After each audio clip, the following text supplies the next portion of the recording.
Welcome to the Markets Happy Hour podcast, a weekly markets update for investors the world over. Each week we discuss inflation, geopolitics, interest rates, equity markets, and other asset classes. To try to answer the question, what does this mean for my investment portfolio? Let's dive in. The way it came about was a bit interesting. When I was at Lazard, began a data science group. And one of the things, and this was probably in 2015 or so, and the data science group was populated by individuals from non-financial fields, all very bright folks, much smarter than I will ever hope to become. And they were from different industries, and one of them was from neural imaging.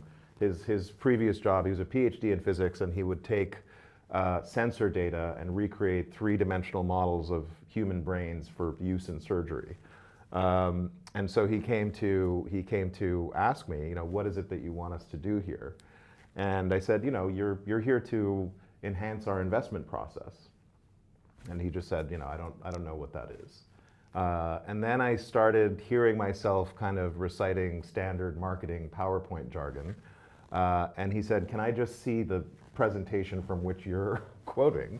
And so what I ended up doing is I said, look, here is a whole file system filled with presentations about investment processes from different asset classes, and take a look at it. And of course, he automated that process.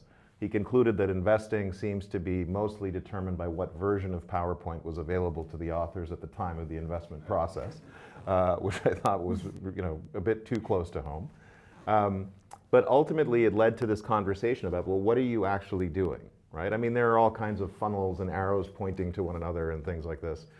What are you actually doing? And this ended up being a really long conversation before we kind of said, all right, what is investing? It starts with this observation, right? And you can look at this as a quantitative exercise or a data-driven exercise, or you could imagine a fundamental investor doing very much the same thing and then just using her own brain to kind of get there.